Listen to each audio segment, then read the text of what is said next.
quiero contarles, y voy a necesitar un poco de su imaginación, no va a ser difícil. Quiero pintarles una situación que ocurrió el viernes, que me ocurrió el viernes. El jueves yo ya estaba dispuesto para el fin de semana largo y por ahí un llamado telefónico del trabajo. Bueno, viernes no es tan largo, hay que trabajar. Y me tocó hacer un viaje a Oncativo por la mañana. Me acompañó Verónica, así que bueno, ahí cargamos el mate, agarramos la camioneta y fuimos para Oncativo. Tempranito salimos, como para estar allá a las 8:30, 9. Y había anunciado un pronóstico de tormenta. En el celular yo tengo una aplicación que quizá muchos de ustedes la tienen, que es la alarma de lluvias, donde uno va viendo cómo las tormentas dan vueltas y los lugares más verdes es la tormenta tranquila y por ahí aparece un lugar rojo o por ahí aparece un lugar violeta sobre determinada localidad y ahí seguro se viene algo fuerte. Y estaba pronosticada esa mañana esa tormenta por ahí donde íbamos a andar nosotros. Fuimos a Oncativo, hicimos el trámite que teníamos que hacer, cargamos unas cosas en la camioneta y cuando emprendimos el viaje de regreso para casa, hicimos aproximadamente unos 5 kilómetros. Era una ruta que estaba bastante rota porque está en arreglo desde Oncativo hasta hacia Villa Escazubí. Y doblo en una curva y vemos una mujer en la banquina, con un niño en brazos, que cuando yo vi por primera vez pensé que era una mujer que estaba haciendo dedo. Y en realidad cuando la pasamos, vimos que la mujer saltaba desesperada con su niño en brazos, un niño chiquito. Y Vero, que me pega el grito, pará, pará, me dice, pará. Y había un auto volcado al lado de ella en la banquina. La banquina estaba muy baja y había un auto tumbado. Entonces paramos rápidamente, bajamos a la banquina, yo puse marcha atrás, fuimos los primeros que no vimos el accidente, pero debe haber sido adelante nuestro. Puse las balizas de la camioneta y salí corriendo a ver a esta mujer, y su niñito tenía un poco lastimada la boca, pero no parecía que estuvieran mal. Y entonces lo primero que le pregunté, ¿quién hay en el auto? Lo primero que me salió. Me dice, está mi esposo en el auto. Entonces salí corriendo, y estaba ahí el esposo, un chico que después supe que tenía 30 años, adentro del auto. Gracias al Señor, él estaba bien. Así que lo ayudé a salir del auto dado vuelta. El panorama era tremendo. Cuando uno dice, cuando ve un auto así de esa magnitud, si uno hubiera sabido lo que pasaba, uno pensaría que hubo alguna víctima fatal. El techo estaba completamente aplastado. Le ayudé a retirar las cosas del auto cuando se calmó un poquito y le empezamos a cargar sus pertenencias en la camioneta, pero ahí apareció para un combo la nube violeta y empezó a venir negro, negro, negro, negro, negro. Para ese momento ya habían parado unos 10 o 12 autos a los costados de la banquina y comenzó a levantarse un viento, les puedo asegurar que tremendo. Nosotros ya estábamos todos con este matrimonio y el niño arriba de la camioneta, y el viento nos movía la camioneta y se empezó a levantar tierra y tierra y tierra y tierra, no se veía nada y alguna baliza que se veía y autos que pasaban por la ruta. Era un panorama realmente difícil y en ese momento quizá uno no se pone a orar, a reprender, pero decís, Señor, en este momento te necesito. Es donde tenés que poner tu mano, Dios. Es donde espero algo de vos, que nos cuides. Y había, para completar el cuadro, había un camino de tierra que estaba después de la curva y estábamos nosotros, y entre medio de toda la tierra pasa una cosechadora por arriba de la ruta y pasa para el otro lado. Señor, no. Yo pensaba, Dios, que no pase un auto. Bueno, el Señor respondió a los ruegos, a las oraciones, llevamos este matrimonio allá a Oncativo, fuimos a la policía, fuimos al hospital, les hicieron sus certificados médicos, estuvieron bien. Y gracias a Dios estamos ahí en contacto telefónico con ellos, son unos chicos de Villa María. Por algo Dios permitió que eso ocurriera. Quiero contarte esto porque la prédica de hoy habla de la confianza. La prédica de hoy habla de ¿dónde está tu confianza? La confianza no la necesitamos en momentos fáciles. La confianza la necesitamos cuando estamos en la banquina y cuando viene la nube violeta y cuando se levanta la tierra y cuando cruza la cosechadora. Pensando en el título del mensaje, Lina, miren este título. No sé si es que estará relacionado con que íbamos en una camioneta o qué. Vio que las mujeres son muy prácticas, mucho más que los hombres. Y anoche cuando estaba terminando el mensaje, sabía que quería hablar de la confianza. Yo creo que Dios quiere hablar de la confianza en esta mañana, pero no sabía qué título ponerle. Entonces, ahí mientras Vero hacía sus cosas y eso, yo estaba con el mensaje y Vero, voy a hablar de la confianza. Una confianza que a prueba de todo, le digo. Que pase por una montaña, que pase por los ríos, que pase una montaña que pase por todos lados. Ponele confianza 4x4, me dice. No, está bien. No tuve otra que poner confianza 4x4. Perdón. Miren esta foto. Pensando en ilustraciones, me puse a buscar ahí en Google, digo, bueno, a ver, paz en medio de un huracán, a ver qué salen las imágenes. Y después de recorrer muchas imágenes encontré esa. Y me imaginé que podría ser, o es un niño, no podría ser un niño, es un niño, pero que quizá afuera haya una tormenta. Hay unas botitas de goma, algo está pasando afuera en su casa. Pero él está sentadito mirando para afuera con una confianza ciega, con una confianza de niño. Quizá en esa casa esté su papá, quizá en esa casa esté su mamá. Y esta mañana es un llamado a eso, a que nosotros podamos ser ese niñito sentado en la ventana y afuera puede estar pasando el huracán de nuestra vida, pero nosotros estamos ahí sentaditos porque en casa está papá. Definición, gracias Lina, definición de confianza. La definición de diccionario de confianza es seguridad, especialmente al emprender una acción difícil o comprometida. Para que haya confianza, tiene que haber dificultad. Y quizá en esta mañana, algunos o muchos de ustedes estén pasando por un momento de dificultad. Estén pasando por una tormenta.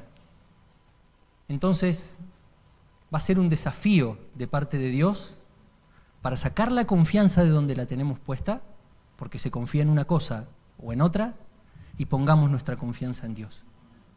Y si todo va color de rosa, ¿qué pasa? ¿Cómo opera la confianza? ¿Qué pasa conmigo?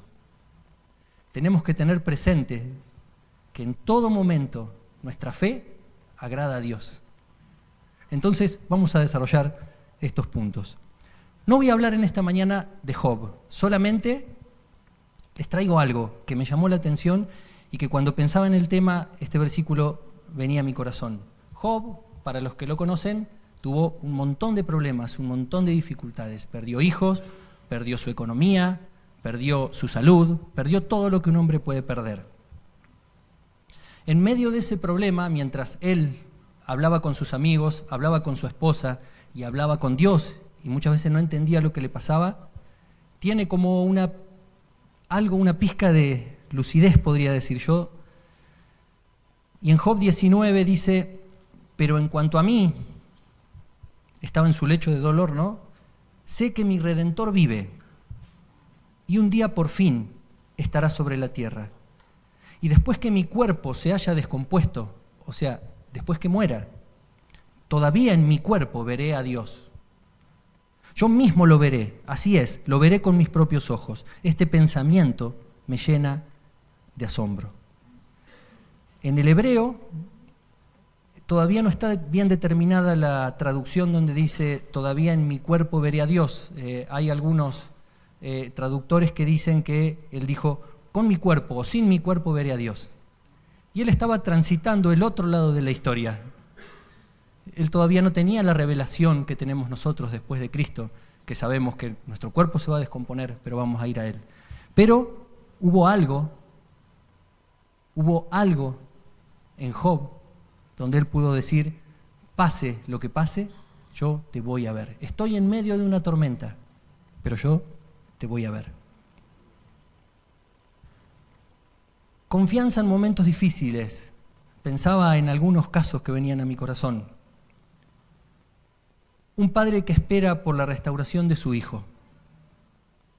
Puede ser la restauración espiritual, puede ser restauración física, puede ser un hijo perdido en un vicio, donde decís, ¿cómo va a volver? Eso es dificultad. Planes no concretados. Nosotros con Verónica vinimos hace 10 años a Río Cuarto y había planes. Los planes eran poner una empresa, los planes eran crecer económicamente, los planes eran luego tomar empleados y quizá comprar un local y ya ser independiente económicamente hasta que ya pueda estar tranquilo y solventado y pueda tener espalda, digamos, como se suele decir. Pero algunos años pasaron, 4 o 5 años, y Dios marcó otra cosa. Dios sabía que eso no era lo que yo necesitaba, era lo que yo pensaba. Y tuve que volver a ser empleado. Y todos esos planes fueron planes no concretados. ¿Cuántos de ustedes pueden decir lo mismo? Yo planeé una cosa, pero fue en otra dirección. Y a muchos les duele. Eso es tormenta. Un jefe de hogar que espera por un trabajo para el sustento. Me tocó acompañar hace unos 2 años atrás un amigo que estuvo sin trabajo durante 1 año. Y esto de la confianza y de la tormenta parece abstracto, ¿no? A veces las cosas espirituales son abstractos. Cuando yo me juntaba con él y orábamos juntos y él lloraba y clamaba a Dios, me di cuenta que no es abstracto. Me di cuenta que el hombre necesita trabajar para sustentar a su familia, para no entrar en deudas, para no perder su casa. No es abstracto. Lo que a vos te pasa y a mí me pasa no es abstracto. Y pensaba en otra. Se está poniendo muy serio esto, me parece. Pensaba en las personas que tienen más de 60 o 70 años. La palabra en Salmos, yo creo que dice que la expectativa del hombre es hasta unos 80 años. Quiere decir que aquel que está pasando sus 60, 70 años, alguna pregunta le debe entrar en el cuerpo, ¿no? Estoy cerca. Hace unos 3 años o 2 años atrás, tuve una conversación muy linda con mi papá. Uno a veces aprende a descubrir a los padres de grande, cuando le llega la madurez a uno. Gracias a Dios, Dios me conservó a mi papá para poder tener esa charla, porque había muchas cosas que yo no entendía de él, pero ese día llegábamos a casa y estábamos los dos en la camioneta y yo paré la camioneta de noche, él me había venido a visitar acá, y la charla se puso profunda. Y mi papá me dijo, tiene 78 años, me dijo, hijo, yo ya estoy preparado para que Dios me venga a buscar. Él me dijo, yo sé que tuve errores, sé que soy un pecador, sé que me equivoqué, pero sé que Dios me perdonó y estoy arrepentido de mis pecados. Los años que estoy viviendo son un regalo.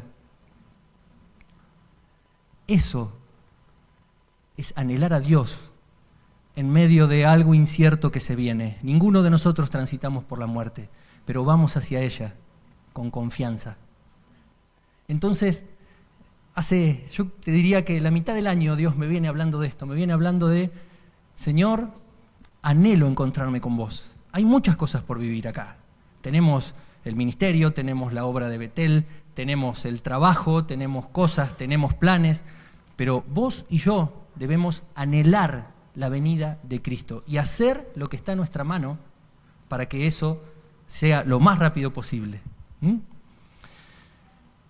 No te estoy hablando de un evangelio porque podrías decir, bueno, Dios te va a sustentar, todo va a estar bien, te palmeo la espalda.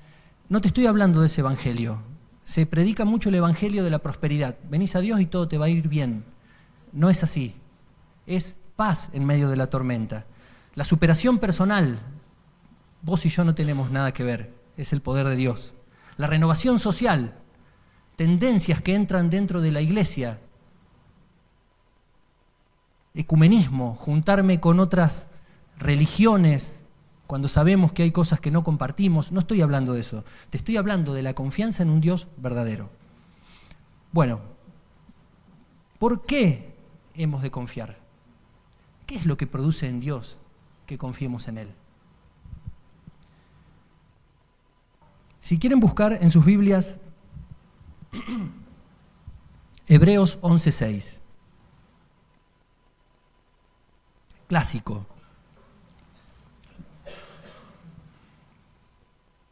Todos lo sabemos, pero el que tenga para marcarlo, si no lo tiene marcado, lo marca.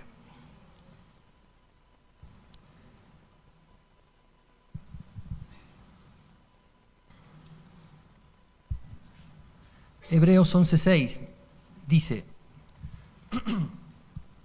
de hecho, sin fe es imposible agradar a Dios. Todo el que desea acercarse a Dios debe creer que Él existe y que Él recompensa a los que lo buscan con sinceridad. Todos lo sabemos. Sin fe es imposible agradar a Dios.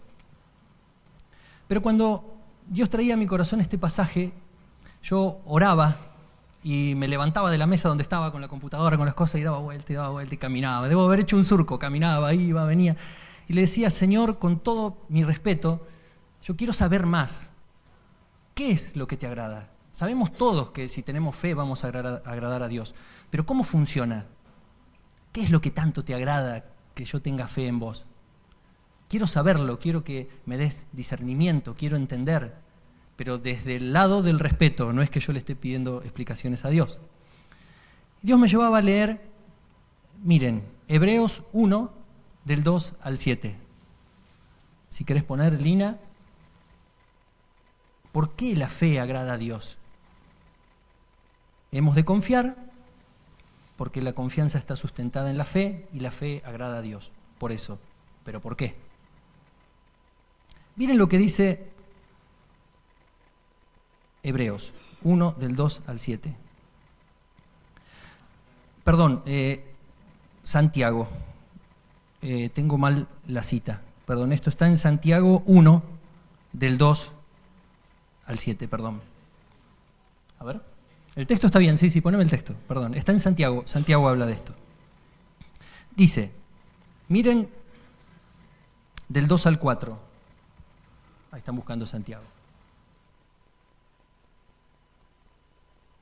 Dice así, amados hermanos, cuando tengan que enfrentar cualquier tipo de nube violeta, considérenlo como un tiempo para alegrarse mucho, porque ustedes, ¿saben qué? Siempre que se pone a prueba la fe, la constancia tiene una oportunidad para desarrollarse. O sea que la fe te lleva a la constancia. Así que dejen que crezca, pues una vez que su constancia se haya desarrollado plenamente, serán perfectos y completos y no les faltará nada. Todavía no tengo la llave que le pedí a Dios en esto que le preguntaba. Miren ahora lo que dice del 5 al 8. Es la próxima. ¿Lo tenemos? Miren, habla acerca de cuando necesitamos pedir sabiduría. Dice, por ejemplo, si necesitan sabiduría, pídansela a nuestro generoso Dios y Él se la dará, no los reprenderá por pedirla. Y acá viene la cuestión. Cuando se la pidan, cuando pidamos algo que es voluntad de Dios, asegúrense de que su fe sea solamente en Dios. Y no duden, porque una persona que duda tiene la lealtad dividida. Y es tan inestable como una ola del mar que el viento arrastra y empuja de un lado a otro. esas personas no deberían esperar nada del Señor. Repite, su lealtad está dividida entre Dios y el mundo y son inestables en todo lo que hacen. Es decir, pedís algo, pero dudás. Es lo contrario de la confianza. Entonces, repetía la palabra lealtad. Entonces digo, Señor, la confianza en realidad es un tema de lealtad. Y, gracias Lina, ¿qué hice? Fui al diccionario. La próxima. Miren lo que dice acerca de lealtad del diccionario. ¿Qué es la lealtad? Dice, la lealtad es un sentimiento voluntario de fuerte compromiso hacia otro. Este sentimiento nace por el afecto y el cariño que se le tiene al otro ser. Una persona leal también practica la fidelidad, el honor y la gratitud. Quiere decir que si en esta mañana vos lográs poner tu confianza en Dios, te vas a volver una persona leal a Él. Dice otra versión del diccionario que ser desleal es dar vuelta la espalda a otro. Es dar vuelta la espalda. Es, Dios hizo algo por mí. Que yo sea leal a Él es que le doy el honor, la fidelidad y la gratitud que Él merece. Tengo solo un frente y tengo sola una espalda. Quiere decir que si yo soy desleal a Dios, me doy vuelta y le doy vuelta la espalda a Dios. Me vuelvo un traicionero, desleal. Quiere decir que es un tema de lealtad. Y en esta mañana, vos y yo podemos serles leal a Dios. Es cuestión de ponerse a pensar en qué estás confiando. ¿Estás confiando en tu economía? ¿Estás confiando en tus fuerzas? ¿En qué estás confiando? ¿En una relación? Pensaba en los símbolos. Pensaba en qué puede pensar Cristo acerca de la adoración de una estampa, de una estatua, de un símbolo. Y ahí es una cuestión de lealtad. Y me suena a, maestro, ¿cuál es el gran mandamiento en la ley? Jesús le dijo, amarás al Señor tu Dios con todo tu corazón y con toda tu alma y con toda tu mente. Esposas. ¿Cuántas esposas buenas cocineras hay? Levanten la mano, no sean vergonzosas. Vos también tenés que... muy pocas. No. Momento, tomo agua y les doy una oportunidad para que recapaciten. Esposas que cocinan bien, que levanten su mano. Sara. Sí, sos una buena. Es él el cocinero. Que vos lo tenés que decir vos. Bueno, a ver, entonces los esposos que puedan decir que sus esposas cocinan bien. Wow, muchas manos levantadas. ¿Saben qué pensaba? Nos pusimos medios serios, pero pensaba en algo tan sencillo. Hay veces que yo vuelvo de trabajar y abro cansado y vengo con hambre y lo que nos pasa a muchos hombres. Algunos no sé, pero me parece que a todos.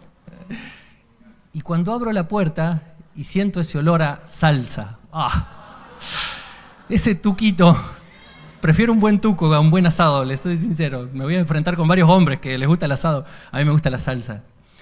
Y se siente en ese olorcito todos esos condimentos. No está compuesto de una sola cosa, está compuesto por muchas cosas. Y yo pensaba en estas palabras. Pensaba en la palabra fe, venimos hablando de fe. Pensaba en la palabra confianza. Pensaba un poquito en el condimento de la espera, en el medio de la prueba. Pensaba un poquito en la constancia, en no abandonar la carrera. Pensaba en la fidelidad. Pensaba en el honor y en la gratitud. Y me imaginaba a Dios oliendo ese aroma de cuando yo uso estos condimentos.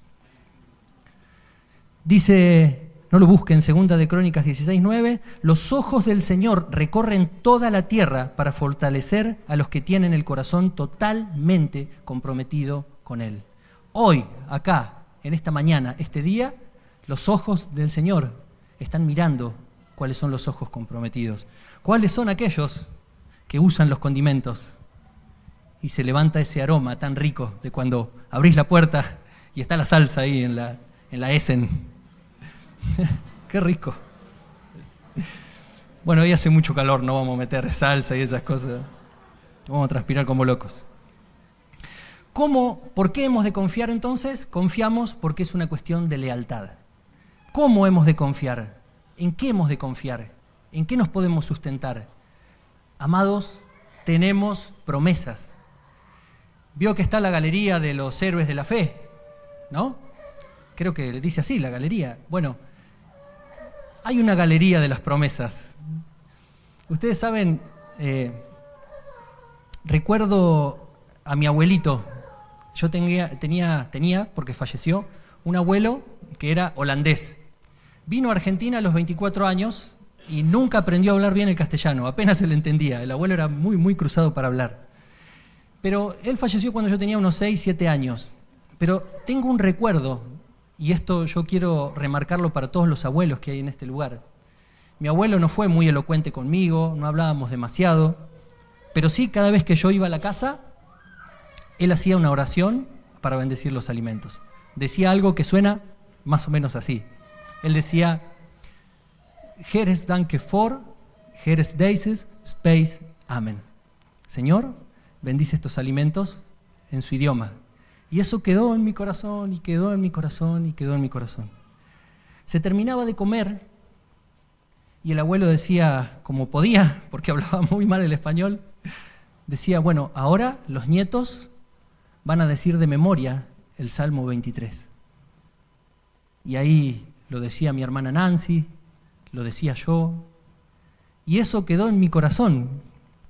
Y el Salmo 23 es un salmo que ha inspirado a miles y miles y miles de cristianos a través de la historia y alrededor del mundo, pero ha sido mi salmo, el que me enseñó a memorizar mi abuelo. Dice, segunda de Pedro 1:4, no lo busquen, dice, y debido a su gloria y excelencia, nos ha dado grandes y preciosas promesas. Estas promesas hacen posible que ustedes participen de la naturaleza divina y escapen de la corrupción del mundo causada por los deseos humanos. ¿Está mal confiar y tener fe en Dios solo por sus promesas? No, está bien. Lo dice segunda de Pedro, lo voy a leer de nuevo. Debido a su gloria y excelencia nos ha dado grandes y preciosas promesas. Nos ha dado el Salmo 23 del abuelo. Estas promesas hacen posible que ustedes participen de la naturaleza divina y escapen de la corrupción del mundo causada por los deseos humanos. ¿Han leído alguna vez el Salmo 23? ¿Alguna? Lina, vamos a poner el versículo 1. El Señor es mi pastor. Tengo todo lo que necesito. Y uno para atrás. Y podríamos complementar, yo lo que podría haber hecho es buscar un montón de versículos que respalden esto. Pero digo no, es suficiente con leer estas palabras. El Señor es tu pastor, tenés todo lo que necesitas.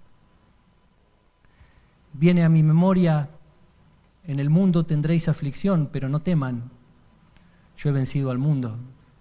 Quiere decir, se pondrá difícil, tengo todo lo que necesito. Viene a mi mente, Dios es aquel que todo lo llena en todo. Todo lo llena en todo. Ahora sí, Lina. Gracias ahí, haciendo equipo. Dice, en verdes prados me deja descansar, me conduce junto a arroyos tranquilos. Este es tu Dios. No te va a llevar a aguas agitadas, no va a agregar más preocupación. Ahí en la soledad de tu cuarto, ahí en medio del dolor, es donde Dios te va a hablar. Ahí en medio de la angustia va a venir un hermano y te va a dar una palabra que necesitas. ¿Alguna vez te pasó? Pero es justo la palabra que yo necesitaba. ¿Cómo hacés, Señor? Y es esa palabrita, es arroyos tranquilos. En verdes prados me deja descansar. Cuenta cuando uno se pone a leer un poco cómo hacían los pastores para hacer pastar a las ovejas, que incluso cuando las ovejas se iban a pastos que no eran convenientes, vaya a saber por qué, dice que el pastor les echaba aceite o les echaba algo amargo para que la oveja vuelva y vuelva a comer en los pastos que él sabía que eran buenos. Saben que los animalitos muchas veces no distinguen entre las plantas buenas y las venenosas. Hay algunas plantas venenosas. Hay una que se llama, por ejemplo, el duraznillo. Y quizá vos, Gastón, lo debés saber. Si uno, por ejemplo, lleva un ternero que está criado en este lugar, que no está el duraznillo, por lo tanto no lo vio nunca, ni su madre le pudo enseñar cuál era, y se lo lleva a un lugar, al norte, por ejemplo, donde hay duraznillo, el animal come y muere, porque su mamá no le pudo enseñar. Bueno, esto es el pastor con nosotros. Muchas veces nosotros vamos y buscamos comer de otros pastitos, buscamos la confianza en otro lado, y el pasto a veces está amargo y nos duele, pero es por amor de nuestro pastor. 3. Él renueva mis fuerzas, me guiará por sendas correctas y así da honra a su nombre. Dice la palabra que Él preparó toda buena obra para nosotros y es para honra y gloria de su nombre. Miren, 4. Aun cuando yo pase por el valle más oscuro, no temeré, porque tú estás a mi lado. Tu vara y tu cayado me protegen y me confortan. Les voy a contar algo medio cruel. ¿Vieron que dice tu vara y tu... Me enteré no hace mucho. Dice tu vara y tu cayado me protegen y me confortan.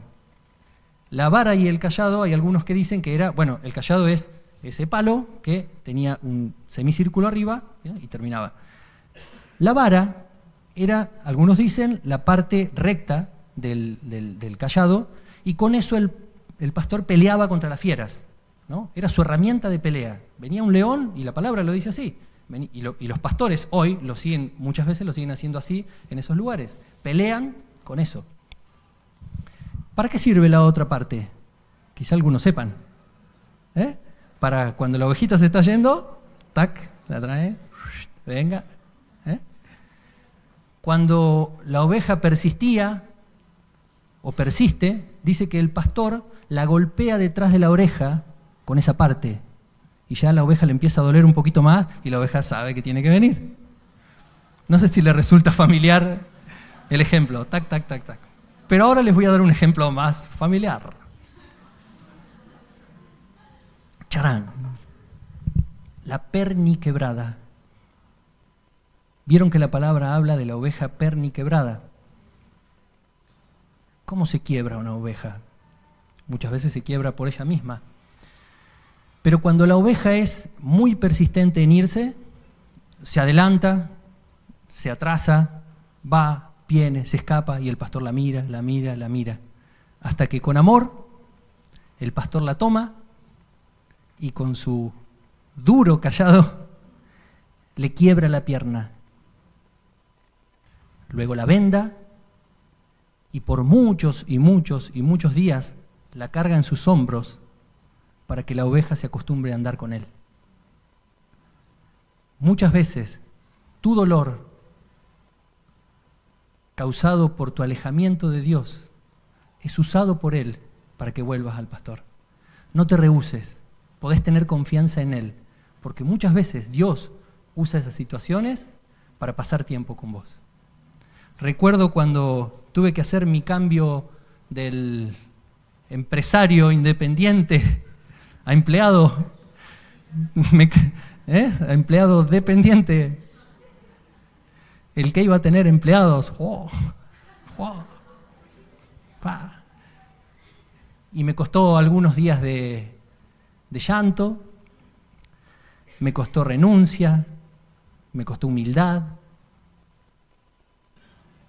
me costó llorar, estar, no muchos, pero algunos días acostado más de lo normal, hasta que Dios empezó a enviar su luz y esa pierna empezó a cerrar, esa herida empezó a cerrar y empezar a andar con el pastor.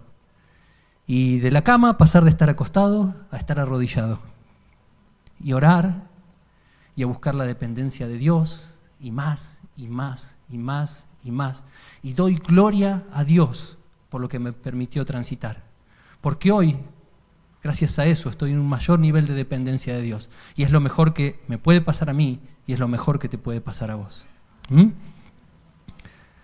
Vamos terminando.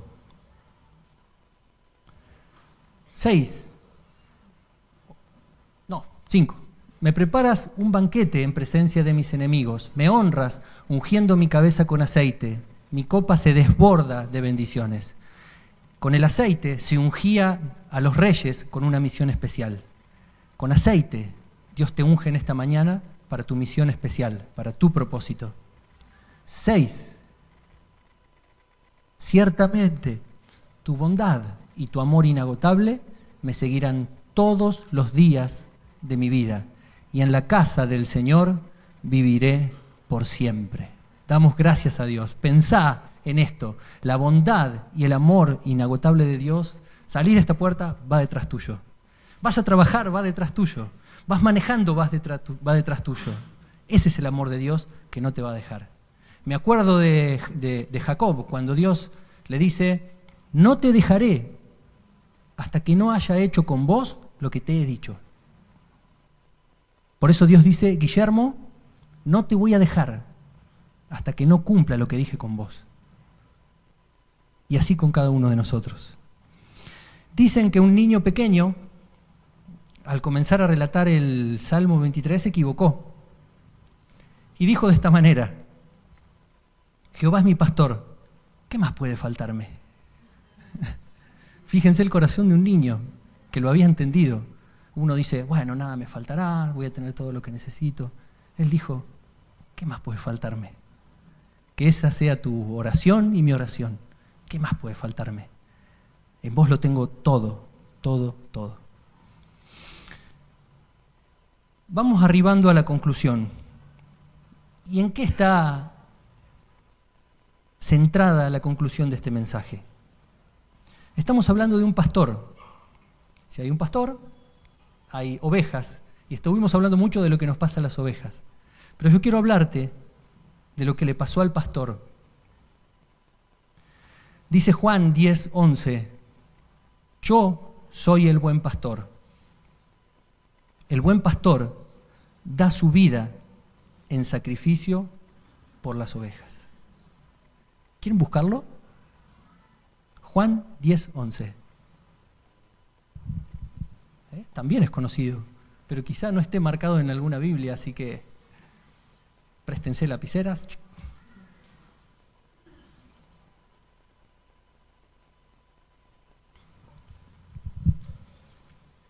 Confianza, ¿por qué? Porque es un tema de lealtad. ¿Cómo hemos de confiar? Porque tenemos promesas. ¿Pero en qué está sustentado todo esto? Yo soy el buen pastor. El buen pastor da su vida en sacrificio por las ovejas. Saben que hay salmos que se les llama salmos mesiánicos.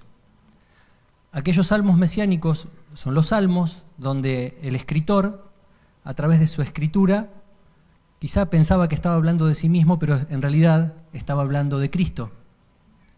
Por eso la Biblia, en la parte central de la Biblia, es el Nuevo Testamento, porque habla de la obra de Cristo. Maki decía el domingo pasado, en alabanza, en la adoración, en este ministerio, nos estamos volviendo cada vez más cristocéntricos. Así debe ser. Tu vida y mi vida deben ser cristocéntricos. Podemos tener todo el conocimiento, todo, pero si no tenemos a Cristo, no tenemos nada. Pero el Antiguo Testamento prepara la venida de Cristo, también habla de Él.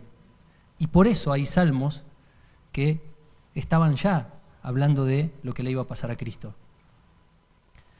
Salmo 22, un salmo antes.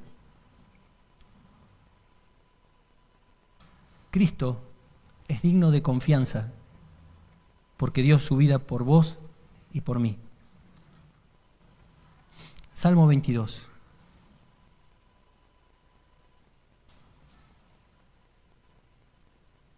¿Por qué podemos decir que vamos a pasar nuestra vida, el resto de nuestra vida en la morada de Dios? Es por la obra de Cristo. Imagínense el momento de la cruz. Todos ya sabemos acerca del sacrificio, de la pasión de Cristo. Hemos visto la película que está también representada por Mel Gibson. Pero cuando uno lee estas cosas, 1000 años antes de que esto ocurriera, David escribe, versículo 1, Dios mío, ¿por qué me has abandonado? ¿Por qué estás tan lejos cuando gimo por ayuda? No lo busquen, pero Mateo 27:45, cuando habla acerca y relata la crucifixión, dice, a eso de las 3 de la tarde Jesús clamó en voz fuerte, Elí, Elí, lama sabactaní, que significa Dios mío, ¿por qué me has abandonado? Versículo 2 del Salmo 22, miren lo que dice, 1000 años antes.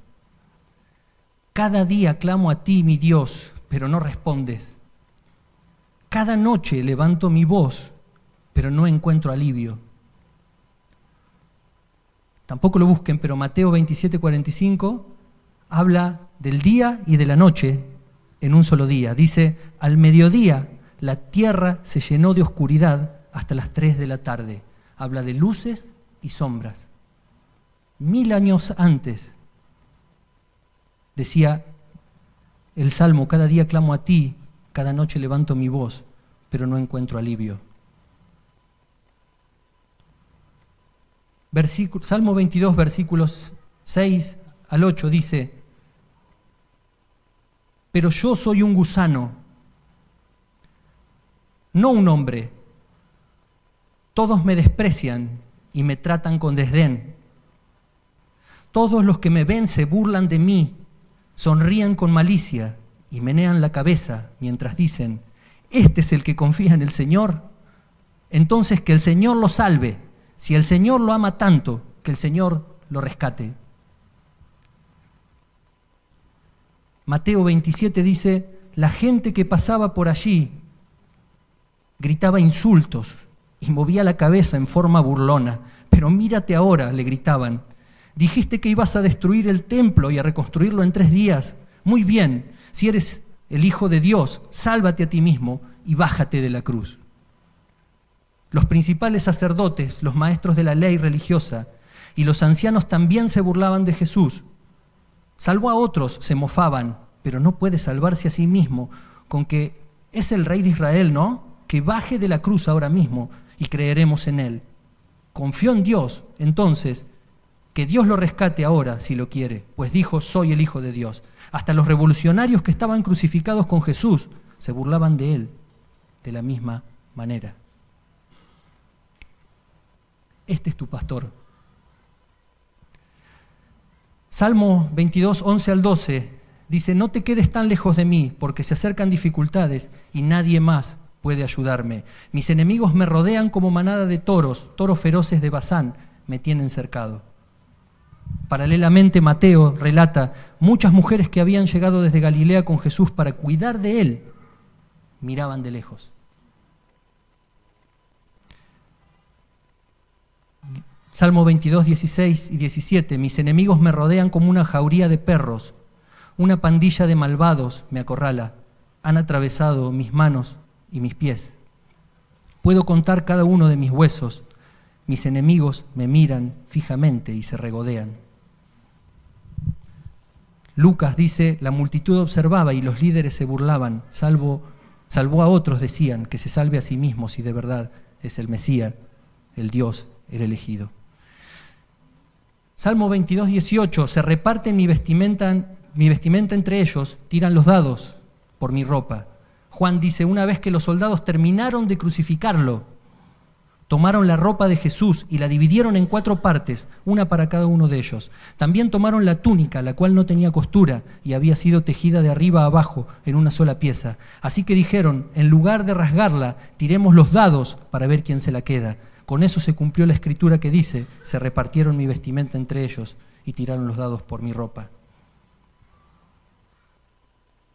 Quiero que por un momento, Pame, si quieren ir pasando, quiero que por un momento pienses en esto. Parece que se volvió como trágico. Pero decime si no podés poner tu confianza en este Dios. ¿Sabés cuáles son esos enemigos? El enemigo principal de Cristo era el pecado. Dice que por nosotros lo hizo pecado. Habiendo nacido de una virgen, habiendo sido santo, Él tuvo que separarse de su Padre para llevar tu pecado y mi pecado sobre sus hombros. ¿Cómo no vamos a depositar nuestra confianza en Dios? ¿Cómo no vamos a decir, saco la confianza de donde la tengo y la pongo en mi Dios? Pero, ¿sabes qué? La historia no terminó ahí. Les voy a decir algo que a mí me impactó. Escuchen esto. Escuchen esto. Salmo 22, 22. Dice, anunciaré tu nombre a mis hermanos, entre tu pueblo reunido te alabaré. Hebreos 2 dice, por lo tanto Jesús y los que Él hace santos tienen el mismo Padre. Por esa razón Jesús no se avergüenza de llamarlos sus hermanos. Escuchen, Hebreos 2, 11, 12. Pues le dijo a Dios, anunciaré tu nombre a mis hermanos, entre tu pueblo reunido te alabaré. Quiere decir que en esta mañana tu pastor y mi pastor está acá.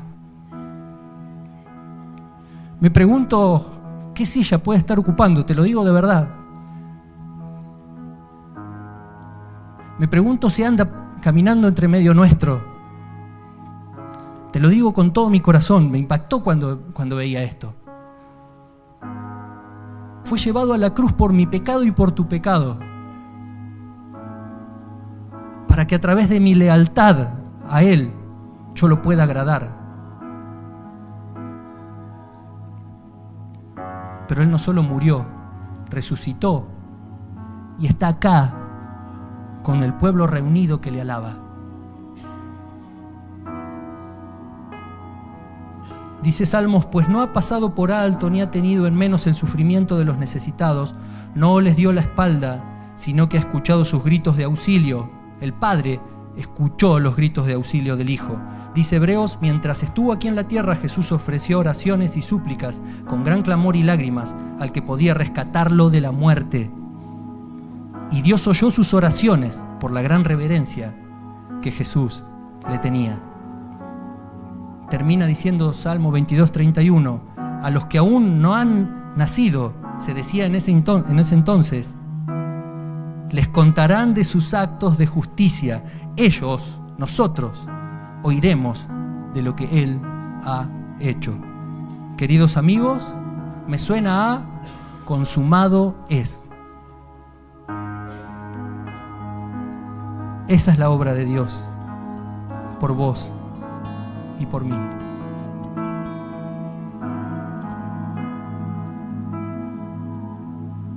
¿En qué o quién estás poniendo hoy tu confianza?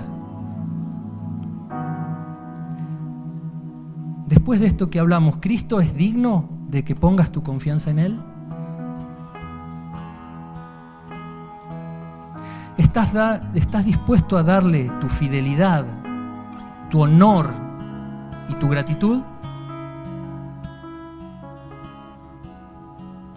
Si hay una fila con un letrero que dice leales a Cristo, ¿te alistás en esa fila?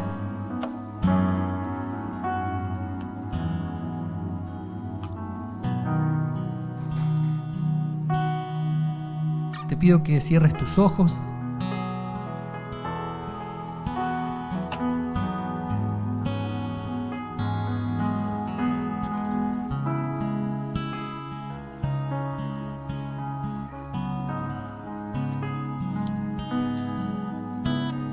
Hoy por momentos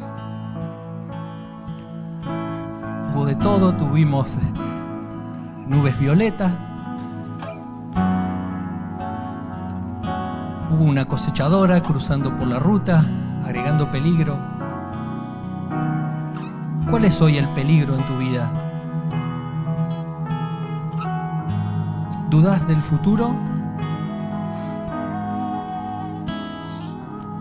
El peligro es tu propia familia, tu esposo, tu esposa, una relación que no se termina de acomodar.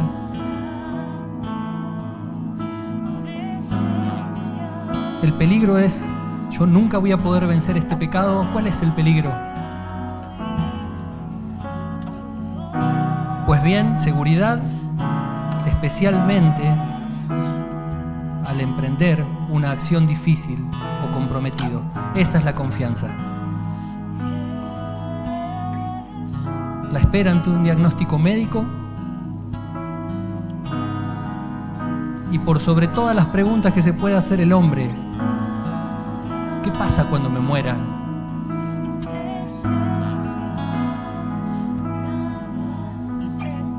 Mis amigos, la fe, la confianza es lealtad.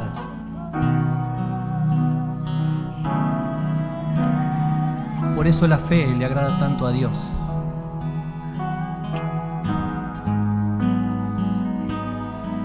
Y luego vimos a un Cristo representado en un pastor, dándonos un montón de promesas, Salmos 23. Pero ese pastor tan dulce que nosotros nos imaginamos en nuestra mente, tuvo que ser molido por tus pecados y por mis pecados. Pero al tercer día resucitó de entre los muertos. Y esa es tu verdad y mi verdad. Esa es la verdad. Gracias, Dios.